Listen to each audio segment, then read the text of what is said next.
When you announced on IG that you were hosting Infamy, you said you now have one of your dream jobs. So you've always wanted to be a TV host?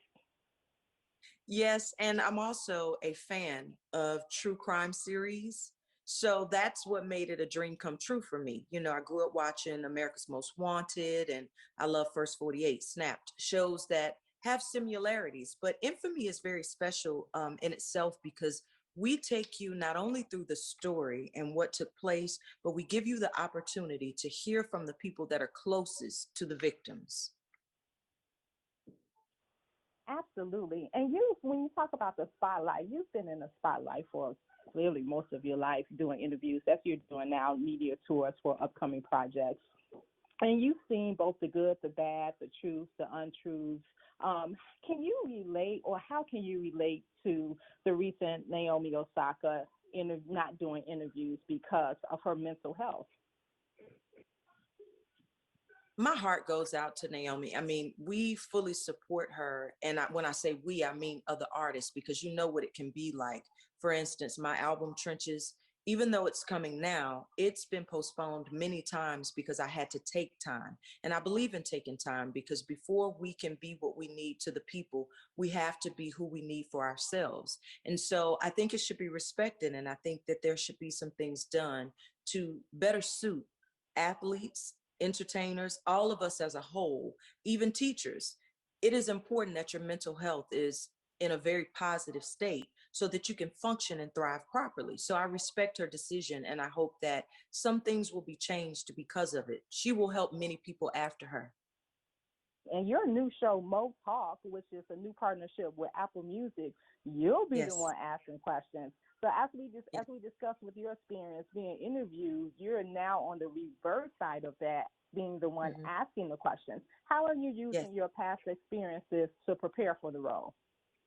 You know, I just want to give them a safe space. And one thing I do is I bring the authenticity. That's something that I think has kept me connected to the audiences. So when Larry Jackson and Apple Music gave me this opportunity, I was really overjoyed because most times we don't have a safe place to share our truth.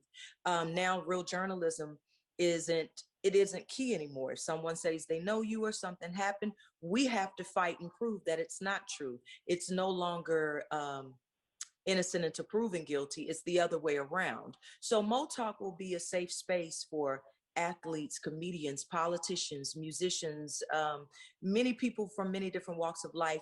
It'll be a space where they can tell their truth to a person that understands what it's like to be misunderstood.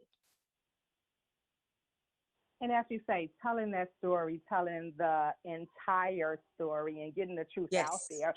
With the press releases for Infamy, I see, as you said, we're going to do the actual investigating. And it talked about a Chicago DJ, but it didn't give specifics. You know, the show, it takes you through a walk of, I think you're speaking of Chantre. They called him, he was affectionately called Puff, and he was murdered in Chicago. There are so many twists and turns in the stories. It's almost hard to believe that these things happened in real life. And what's captivating about Infamy is that you get a chance to hear a perspective that you don't normally hear. When you hear about crimes on television or the news, you hear it one way and from one person. Now you get to hear from moms, you get to hear from children, you get to hear from sisters and brothers. And there was one episode that really stood out to me where a mom actually stepped to who was assumed to be the killer and she flat out asked, "Did you kill my son?" As a mom, that just, it grabbed me in my chest. And so I hope when people watch Infamy, they have that feeling. And once they realize that these people are still suffering these losses, it's a story to a lot of us and it goes away. But these pains and these losses don't go away for the families. You will experience that Monday night at 10 p.m. And as you watch us, you start to feel a connection to these people. And that was the most important part for me, having a connection to these people.